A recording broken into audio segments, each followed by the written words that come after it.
Hello student. आज हम बात करेंगे चैप्टर 3 की 4 वीडियो के बारे में, यानी कि पार्ट 4 के बारे में बात कर रहे हैं आपसे। और आज हम नए टॉपिक के बारे में जानेंगे। टॉपिक का नाम है आपका विभाव प्रवणता। देखिए, प्रवणता किसी भी चीज़ की हो हमेशा परिवर्तन को दर्शाता है। प्रवणता जो होता है वो हमेशा परिवर्तन को दर्शाता है कि इसमें परिवर्तन किस तरह से हो रहा है। जैसे 11वीं क्लास में आपने पढ़ा होगा वेग प्रवणता, तो वेग में परिवर्तन को दर्शाता है। आज हम बात कर रहे हैं विभाव प्रवणता, तो ये दर्शाएगा विभाव में परिवर्तन को दर्शाएगा। कहने का मतलब क्या है कि एकांक दूरी में विभाव में परिवर्तन को। देखिए, वैद्युत क्षेत्र की अगर हम दिशा में चलते हैं तो पहले मैं आपको बता चुका हूँ, वैद्युत क्षेत्र की दिशा में जाने पर जो v है वो हमेशा घटेगा। हमेशा v की वैल्यू क्या होगी? घटेगी। तो एकांक दूरी में जो भी परिवर्तन होता है विभाव में, ठीक है, एकांक दूरी में विभाव परिवर्तन को, एकांक दूरी में विभाव परिवर्तन को विभाव प्रवणता कहेंगे। पॉइंट समझ में आ गया? एकांक दूरी में जो भी विभाव परिवर्तन होगा वो क्या कहलाएगा? विभाव प्रवणता कहलाएगा। हमने मान लिया कि डेल्टा एक्स दूरी है और डेल्टा एक्स दूरी में जो परिवर्तन हो रहा है वो डेल्टा वी हो रहा है भाई आपका। तो इस हिसाब से विभाव प्रवणता का जो फॉर्मूला बनेगा विभाव प्रवणता, वो वैल्यू बन जाएगी एकांक दूरी। तो दूरी से भाग हो जाएगा, जिस भी चीज़ का एकांक आता है उससे भाग कर देंगे हमेशा, और ऊपर है विभाव परिवर्तन, तो ये वैल्यू हो जाएगी हमारी डेल्टा वी बटे में डेल्टा एक्स हो जाएगा। तीन चीज़ें हमेशा फॉर्मूले के बारे में बतानी होती है कि वह अदिश राशि है, सदिश राशि है। पहली तो बात यह है कि ये अदिश राशि है। दूसरी बात ये होती है कि इसका मात्रक बताना होता है आपको। तो यहाँ पर जो इसका मात्रक होगा, विभाव का मात्रक होता है आपका वोल्ट और दूरी का मात्रक होता है आपका मीटर। तीसरी बात आपको विमा बतानी होती है। तो विभाव वोल्ट के लिए जो विमा होती है वो होती है आपकी ml² t-3 a-1। नीचे आपकी दूरी है, दूरी के लिए विमा क्या होती है? l। तो इस तरह से आपकी विमा बन जाएगी ml t-3 और a-1। क्लियर है भाई आपका?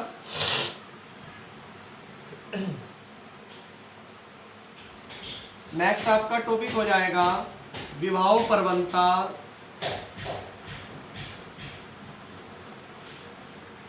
तथा वैद्युत क्षेत्र की तीव्रता, यानी कैपिटल ई।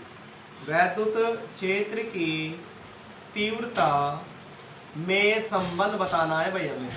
तीव्रता में संबंध, ये वैल्यू हमें बतानी है और इम्पोर्टेंट डेरिवेशन है भाई आपका ये। देखिए क्या करोगे इसके लिए आप, हमने मान लिया वैद्युत क्षेत्र ई ले लिया। इस वैद्युत क्षेत्र में दो बिंदु ले लिए, एक बिंदु आपका ए है और एक बिंदु आपका बी है भाई। इन पर जो विभव है, ए पर विभव को v मान लिया, तो जाहिर सी बात है बी पर जो विभव होगा वो इससे कम होगा। हमने मान लिया v माइनस डेल्टा वी है। दोनों बिंदुओं के जो बीच की दूरी है वो सपोज डेट डेल्टा एक्स है। क्लियर है भाई? जब मैं यहाँ पर एक परीक्षण आवेश Q0 लूंगा तो परीक्षण आवेश पर बल लगेगा ई की दिशा में, लग जाएगा। और बल की जो वैल्यू होती है वो होती है आपका F बराबर QE, यानी कि Q0 E हो जाएगा। पॉइंट क्लियर है? इस परीक्षण आवेश को, बल तो लग रहा परे को, आप बल के विपरीत दिशा में A तक ला रहे मान लीजिए। तो जब B से आप A तक लाओगे, बल तो इसमें लग ही रहा है, विस्थापन आपने कर दिया, और बल गुना विस्थापन क्या होता है भाई? कार्य होता है। क्लियर? तो इसलिए आप आगे चलेंगे, F बराबर Q0 E हो गया। नाउ Q0 को B से A तक बल के विरुद्ध ले जाने में कार्य, ले जाने में कार्य की वैल्यू आपको निकालनी है। फॉर्मूला होता है बल गुना विस्थापन। चूंकि विपरीत दिशा में विस्थापन है इसलिए माइनस का चिन्ह लगा दिया भाई मैंने यहाँ पर, और बल की वैल्यू रख देंगे Q0 E हो जाएगा और माइनस पहला आ जाएगा और इंटू में डेल्टा एक्स हो जाएगा। यहाँ से मैं वैल्यू निकाल रहा हूँ डब्लू बटे में क्यू नॉट की। जब डब्लू बटे क्यू नॉट निकालूंगा तो ये बच जाएगा माइनस के ई इंटू में डेल्टा एक्स, समीकरण नंबर 1 मान लीजिए। कोई क्लियर यहाँ तक? अब आप विभवांतर की परिभाषा लगा देंगे, विभवांतर की परिभाषा से। देखिए विभवांतर की जो परिभाषा होती है वो क्या कहती है कि V A minus V B बराबर डब्लू बटे क्यू नोट होता है क्या भाई? बाद वाले पॉइंट को यहाँ लेंगे, पहले वाले पॉइंट को यहाँ लेंगे। परीक्षण आवेश बी से ए पर जा रहा है तो बाद का विभाव वी ए माना जाएगा, पहले का विभाव क्या माना जाएगा? V B. तो वी ए की वैल्यू बताओ कितनी है हमारी, वी बी की वैल्यू बताओ कितनी है? वी माइनस का डेल्टा वी, और ये वैल्यू आएगी डब्लू बटे में क्यू नॉट। v से v कट जाएगा, v माइनस का v माइनस माइनस प्लस का डेल्टा v, और ये हो गया w बटे में क्यू नॉट। v से v कट जाएगा तो डेल्टा v का जो वैल्यू आ जाएगा आपका वो होगा w बटा में क्यू नॉट, समीकरण नंबर 2 मान लीजिए। आप ध्यान से देखेंगे इसकी जो लेफ्ट साइड है क्या इसकी राइट साइड के बराबर है क्या? बिल्कुल है जी। तो समीकरण 1 व 2 की आप तुलना कर दीजिए। जब इन दोनों समीकरणों की आप तुलना करोगे तो इसकी राइट साइड इसके लेफ्ट के बराबर है, तो इसकी राइट साइड इसके लेफ्ट के बराबर होगी। तो वैल्यू आ होगी आपकी माइनस का ई डेल्टा एक्स और बराबर हो गया डेल्टा वी। ई की वैल्यू आप यहाँ से निकाल लीजिए, ई बराबर हो जाएगा माइनस का डेल्टा वी और बटे में डेल्टा एक्स।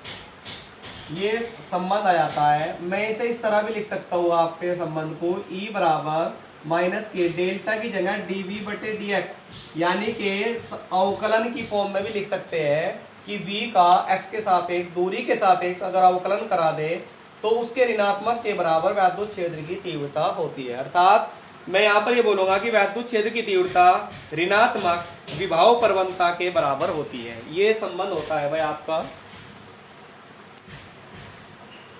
इस संबंध के बाद में आपका जो नेक्स्ट टॉपिक होता है उसके बारे में बात करते हैं, और ये टॉपिक होता है आपका कि एक समान वैद्युत क्षेत्र में, यानी कि हमारे पास एक समान वैद्युत क्षेत्र होना चाहिए। वैद्युत क्षेत्र में द्विध्रुव को घुमाने में कार्य, द्विध्रुव को घुमाने में कार्य का मान हमें निकालना है कि द्विध्रुव को अगर हम घुमाएंगे तो कार्य का वैल्यू क्या होता है। ठीक है भाई, देखिए ध्यान से देखिए। सपोज डैट ये एक समान वैद्युत क्षेत्र है भाई आपका, इसमें एक वैद्युत द्विध्रुव रखा है थीटा कोण पर। जब द्विध्रुव किसी कोण पर होता है तो द्विध्रुव पर पहले चैप्टर पढ़ाया था बल आघूर्ण लगता है, और बल आघूर्ण का फॉर्मूला होता है टो बराबर पी साइन थीटा। पी को बोलते हैं वैद्युत द्विध्रुव आघूर्ण। क्लियर है भाई? अब अगर मैं इस द्विध्रुव को घुमाऊंगा तो जाहिर सी बात है घुमाने के लिए कुछ ना कुछ कोण का विस्थापन होगा। मान लो यहाँ ले आया मैं इसे, तो कोण बदलेगा नहीं बदलेगा? इसे बोलते हैं कोणीय विस्थापन। ठीक है, कोणीय विस्थापन अगर आपने कराया तो आपको कुछ ना कुछ कार्य करना पड़ेगा, उसी कार्य की वैल्यू आपको निकालनी है। यहाँ पर फर्क एक आएगा आपका कि कार्य का फॉर्मूला हम पढ़ता है बल गुना विस्थापन होता है कार्य का फॉर्मूला होता है बल गुना विस्थापन। ये फॉर्मूला तब लगता है जब हम किसी वस्तु को समतल में एक तरफ से दूसरी तरफ लेके जाते हैं। लेकिन अगर मान लीजिए हम किसी वस्तु को घुमाते हैं तो घुमाने में घूर्णन गति होती है, और घूर्णन गति जब होती है तो तब बल नहीं लगता है, बल की जगह लगता है बल आघूर्ण। और विस्थापन सिंपल वाला नहीं होता है बल्कि कोण का विस्थापन होता है, इसे कोणीय विस्थापन बोलते हैं थीटा। तो कार्य का एक फॉर्मूला ये बन जाएगा कोणीय विस्थापन गुना में बल आघूर्ण। ठीक है, ये भी कार्य का ही आपका फॉर्मूला होता है भाई। यहाँ पर हम कार्य का यही वाला फॉर्मूला लगाने वाले हैं। चलिए, हमने माना एक समान वैद्युत क्षेत्र ई है, उसमें द्विध्रुव आघूर्ण P वाले द्विध्रुव को जब थीटा कोण पर रखते हैं तो उस पर बलयुग्म का आघूर्ण लगता है टो बराबर PE साइन थीटा। लग गया? अब हम क्या करेंगे कि मान लिए द्विध्रुव को d थीटा कोण अल्प विस्थापित करते हैं भाई, डी थीटा कौन से है, अल्प विस्थापित करते हैं, तो तब आप ध्यान दीजिए कार्य भी थोड़ा सा होगा, क्योंकि विस्थापन थोड़ा सा है तो कार्य भी थोड़ा सा होगा, से लिखूंगा डी डब्ल्यू। फॉर्मूला मैंने अभी बताया आपको, कोणीय विस्थापन बलाघूर्ण गुना में कोणीय विस्थापन। क्लियर है भाई?